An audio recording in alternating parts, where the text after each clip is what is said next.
पुण्यामधल्या Sinhagad Springdale शाळेमध्ये संतप्त पालकांनी तोडफोड केली आहे। या शाळेच्या स्कूल बसमध्ये एका विद्यार्थिनीचा विनयभंग झाल्यामुळे संतप्त पालकांनी ही तोडफोड केली आहे आणि विशेष म्हणजे पोलिसांच्या उपस्थितीमध्ये संतप्त पालकांनी एरंडवणे इथल्या संस्थेचं कार्यालय फोडलं। आपण ही जी दृश्य बघतो ते पुण्यामधून आहेत। पुण्यामध्ये सिंहगड स्प्रिंगडेल शाळेच्या स्कूल बसमध्ये एका विद्यार्थिनीचा विनयभंग झाल्याची बातमी कळते आणि त्यामुळे संतप्त झालेत पालकांनी पुण्यामधल्या एरंडवणे इथे जी संस्थेचं कार्यालय आहे ते फोडण्याचा प्रयत्न केलेला आहे। आणखी सविस्तर माहिती जाणून घेऊया। आमचे पुण्यातले प्रतिनिधी अरुण मेहत्रे सध्या आपल्या बरोबर आहेत। अरुण, सांगाल काय नेमकी घटना घडली आहे?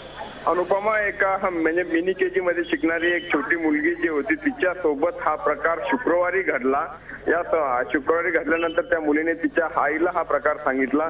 घरच्यांनी देखील डॉक्टरांकडनं तशा तिची तपासणी करून घेतली आणि डॉक्टरांनी देखील सांगितलं की या मुलीचा विनयभंग झालेला आहे, त्यावरती बलात्काराचा प्रयत्न झालेला आहे आणि त्या माहिती कॉलेज शाळेमध्ये देऊ नये, संस्थेमध्ये देऊ नये, त्यांनी कुठलीच कारवाई केली नाही। तोच बसचा ड्रायव्हर आणि अटेंडंट आज बस घेऊन कामावरती होते।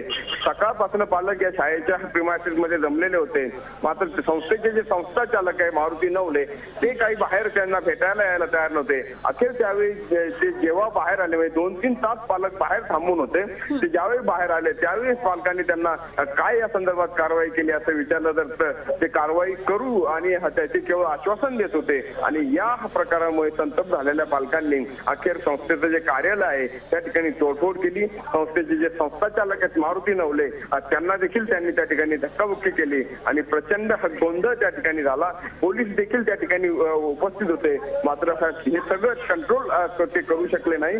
पालकांचा संतापच तेवढा होता, महिलांची संख्या मोठ्या संख्येने होती आणि महत्वाचं म्हणजे स्कूल बसेस मधल्या मुलांची सुरक्षितता, खास करून विद्यार्थिनींसोबत असे जे प्रकार होतात तो प्रश्न पुन्हा एकदा पुढे आलेला आहे। कारण ज्या बसमध्ये हा प्रकार घडला त्या बसमध्ये लेडी अटेंडंट नव्हती।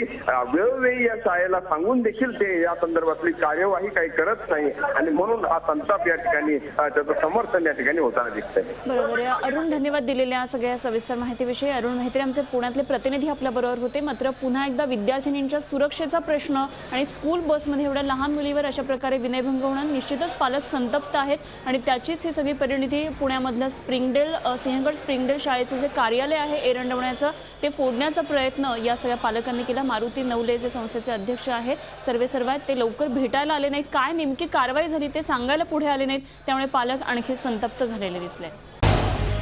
झी 24 तास रहा एक पाऊल पुढे।